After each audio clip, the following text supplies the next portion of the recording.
Hello and welcome. This is my first ever podcast, and I'm very, very excited to be doing it and also very anxious about it. But luckily, my first guest is a person that I met in San Antonio last year in September. And she's many things. She's a coach, she's an entrepreneur, she's a podcast host, and she's an athlete, but also, and I think for most, she's an amazing woman. That I got inspired so much from that I decided to do this thing. So welcome for the first time in Poland, Koren Motekaitis. Joanna, thanks for having me. This is exciting. I'm very excited too.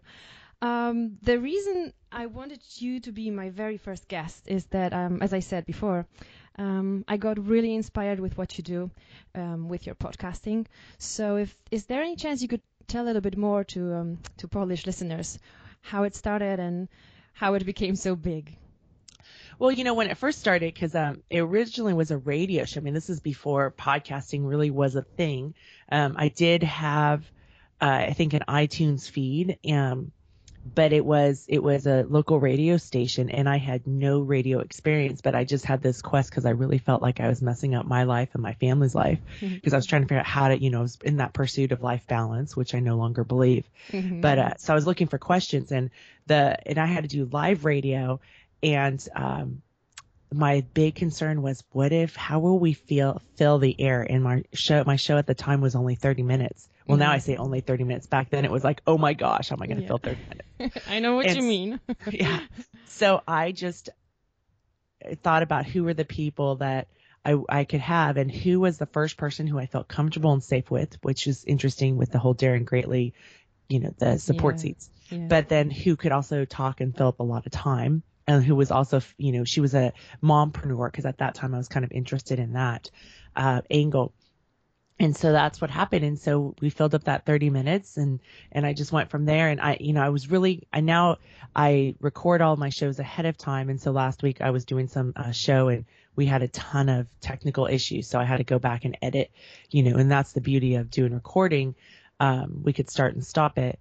But I'm very thankful for being able to do those live broadcasts, because it really gave me an agility to let go, because the control freak in me would want everything to be perfect and polished. And I just had to go, well, this is just what we have right now, so we're going to make do. Yeah, when you say about that technical stuff and all that, perfectionism, I go back to my notes, and I was, thinking about what can I ask you to actually, get even more inspired and get people inspired from yourself. And my question that I would like to ask is, how do you actually start doing things for the very first time, not knowing that it's not going to be perfect the very first time? How do you actually start?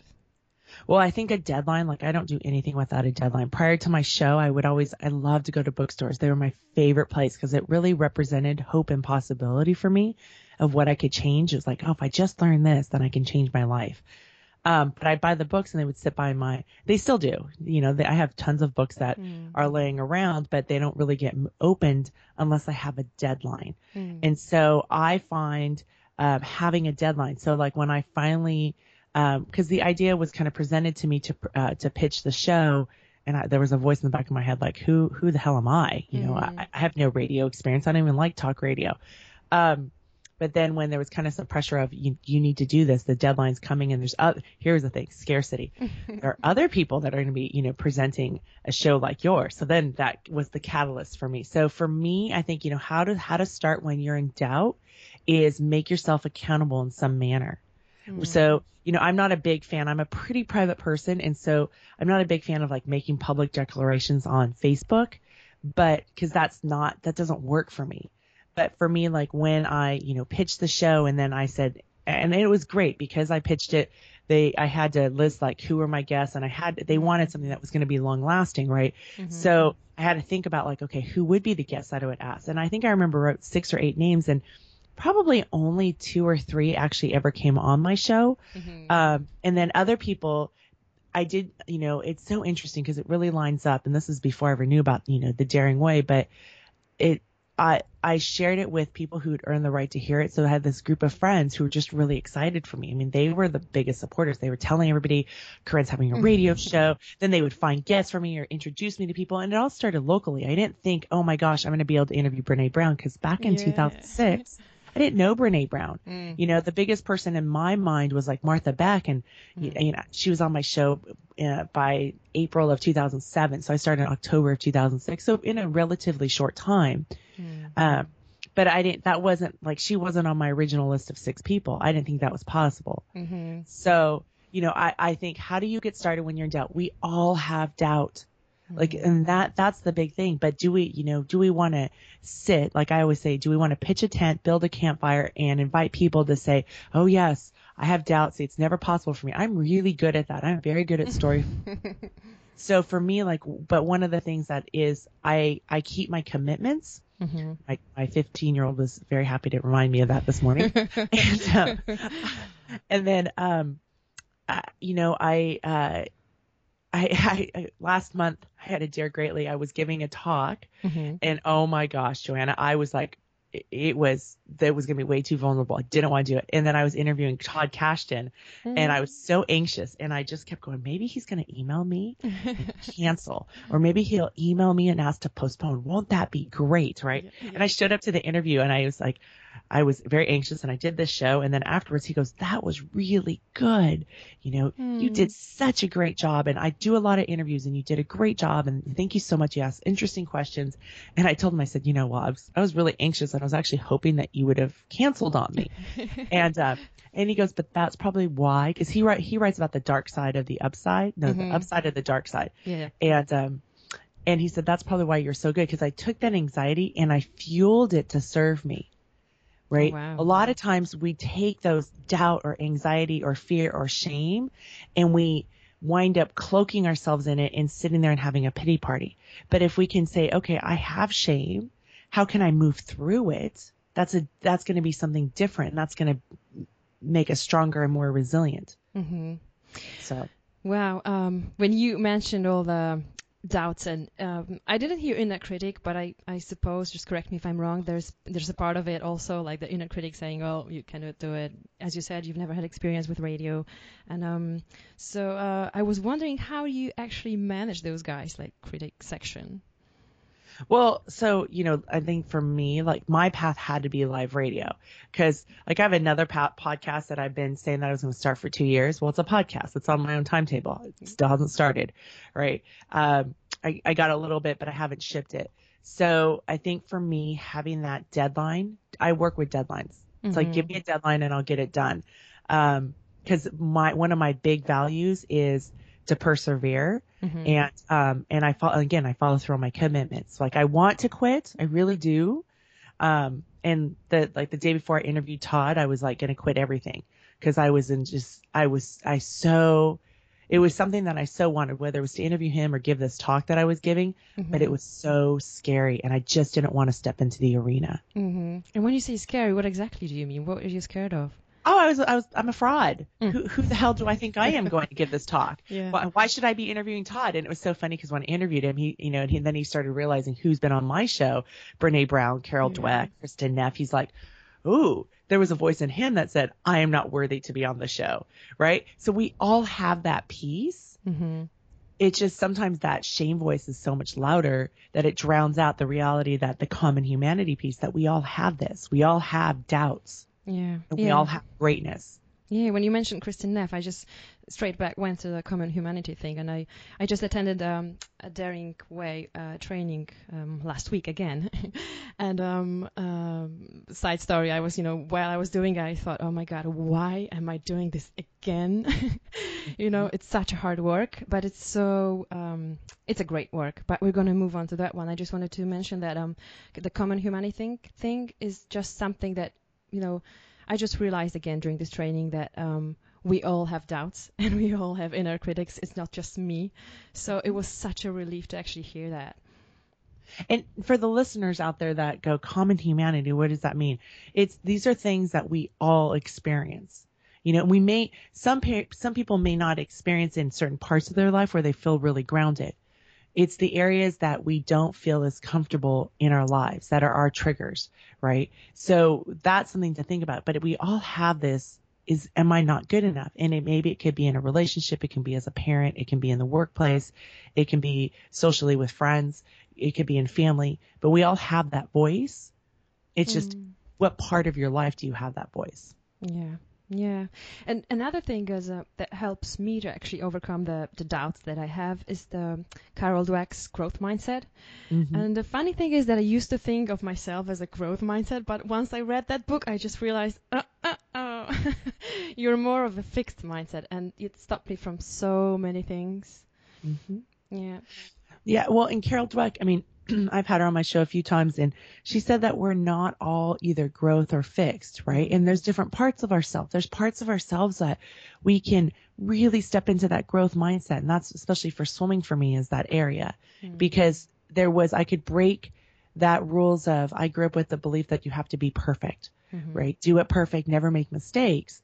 But in swimming, it wasn't that way. And so, like this morning, I was working with a client. She's really struggling because she gets into that fixed mindset and how it gets in her way. Yeah, especially swimming. I gave up on that one, I'm sorry to say. But because I just, I just couldn't. I was hopeless.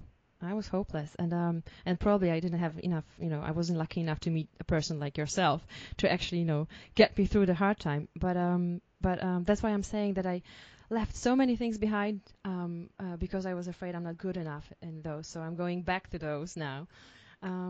Which is a good thing. And also the training in San Antonio that we had with the Daring Way was something that hugely impacted that part.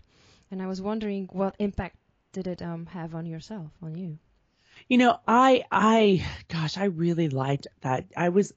I really enjoyed it, and I had thought about it for quite some time, for about a year, and there was a part of me was like, no, I'm not going to go. And it was so good on so many levels, just the way that Brene runs her business and the boundaries that she sets, and the values that she runs it by is just beautiful, and it's so in line. Like, I really felt like I came home, and I really felt like she had modeled a way that's in line with who I am, and it allows me to give me permission to have, to think about, okay, what, not to do like a franchise thing, right? But I could see how she models it. One of the things I talk about in my show is that, these people's lives are the windows of possibility. And if this is possible for them, what is possible for you? Or what nuggets of information can you take? And so I can look at her and go, okay, so that opens up my mind, like, into a growth mindset. And then how do I want to do this work in the world that I work in, right? Whether it's the swim team that I run, or it's my life coaching practice, or it's my radio show, how do I want to show up? And then, the Daring Way really helped me when I had to go give that talk, because it was something I really, really wanted. And I was deathly afraid. I mean, the amount of anxiety and stress and tears the week before, people were astonished because they're like, this is not who you are. And I was like, because I was putting myself outside of my comfort zone, right? I was really stepping into the arena and really, yeah. And there was concern, like there was going to be no armor. So, it was good because doing that training gave me permission to reach out to people that I needed, to know who were the people. And there were a couple people that I reached out to, and then I realized, and they told me, this is the way you have to do it. And I was like, and I checked in with that. I'm like, no, that doesn't resonate. Right. So it was, for me personally, her work just resonates in my life.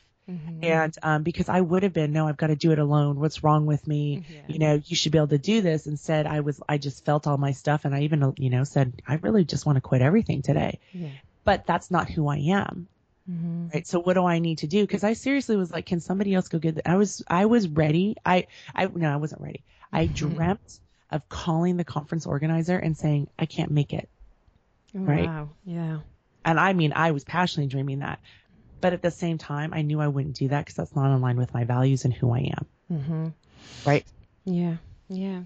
When you mentioned values, and actually I have a lantern in front of me right now, and I keep it on my desk just as a reminder of the values, because in this model, in the Daring Way model, the lantern is a sort of a metaphor of lighting, the values, and the light inside is like, helping us making choices like just the one you did.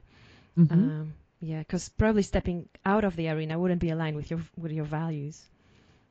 No, it wouldn't be aligned with my values. And then the shame and the remorse and regret would be huge afterwards, right? I wouldn't be able to hold my head up high. And I had to really suck, and I don't like to suck. I don't like to, I still, even though I know we're not supposed to be perfect, I still want to, I want to be like and this is so interesting that I'm saying this, but, I think deep down I'm like, oh, I just want to be amazing and be perfect, like right off the bat. Right. Yeah. And I really sucked. Like I did a test run and I had somebody here and it was so bad. I was like, oh my gosh. And I couldn't even fill the time. I did 25 minutes was an hour talk. And I was like, oh my gosh. And then I practiced some more and then I just stood up and I really felt like it flowed through me. And I can honestly say that I did a really good job. Like afterwards I was like, I did it. Wow. It was awesome. And then, and then I got some accolades of, it really helped people. And it was, people were saying that it was the best talk at the conference and stuff, but that wasn't why I did that. And I had to be really clear about that. Cause when I, like I had a girlfriend who said, you're going to be great. And as soon as she said that, I could feel myself like just get tight, right? Cause that was too outcome driven. So for me, it was like, I have a belief of if I can help one person, then that's great. And that's what the radio show, because, when I was doing live radio, I couldn't see who was listening. And now that I do it taped, I mean, sometimes we're taping like months in advance. I don't know what the reaction's going to be. Yeah. Right. And so it's like, how can, if one person, this can make a difference in one person's life, then why not? Yeah. Then it's worth it. Yeah. Definitely worth it. So many people, approach me and ask, okay, Joanna, we know that it's great, but actually, what kind of difference are we going to feel after we leave the 3-day intensive workshop that you're offering? What is going to be, different? How is it possible that such 3 days can make an impact, as great impact as you think, as you keep on saying? So my question to you is now, what would you say to them? So I think we're in this transactional mindset, which is more of a fixed mindset. I created this thing called transactional mindset, where I call it the Starbucks problem. Okay. It's the Starbucks effect. You walk into Starbucks, you order your coffee, and you get what you order, right? If it's a latte, a mocha, Americano, whatever, espresso, you get that and you expect it. You don't expect it to be cold or iced if it's supposed to be warm. You would never walk into Starbucks, place an order and go, well, am I going to get something back? Right. The problem with the work that we do is that people have that they just come into this work with a transactional mindset. What am I going to get? Yeah. And the thing is that the Daring Way is really intense, especially when you do the 3-day format, but it's about how do you apply it and live it. And so like I used to go to conferences or events and go, okay, I'm going to walk in and it's going to transform my life. And it's going to be like the fairy godmother in the Cinderella, right? She's a bippity boppity boo and I'm this new person. Yeah. But then I always came home like it was after midnight, right? It was like, wait a second. So what I really like with the Daring Way, obviously I work on living it and I practice it. And that's one of the reasons why Brené's stuff so resonates, is that when I heard her say practice, it wasn't, oh, you master it or you arrive someplace. Like it's a lifelong practice. And so my clients that work with me, they kind of get that. And the new ones that come, they all want, because we have this transactional mindset. I mean, it's set up in our culture, right? This work is counterculture. Yeah. And so you're going to learn, you're going to grow, and then it's how are you going to apply it? How are you going to show up with it in your life?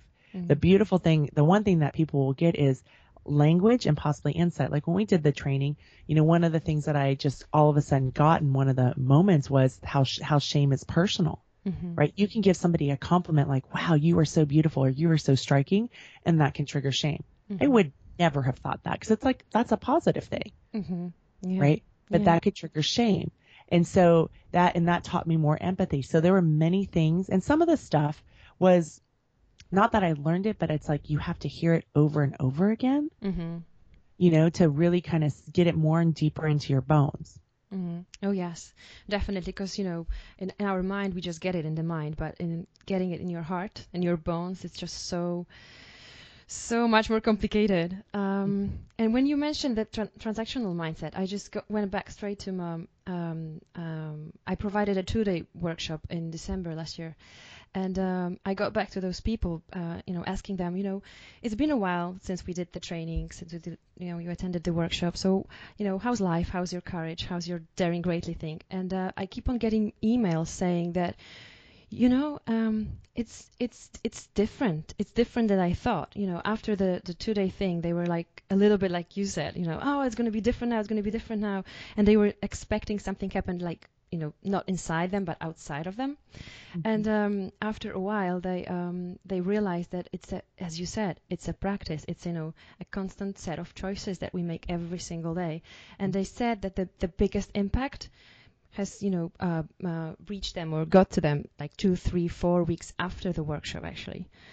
And that's such a interesting point when I look forward to my new workshops, that for some people, as Brynne says, it's going to be seed planting. So it's going to take a while for them to actually, get it, in a sense that they're going to feel it. And for some people, it's going to be earthquake-wise. So, and for myself, it was a little bit shaky in a sense that it, brought my attention to so very many things that I haven't thought prior to the training.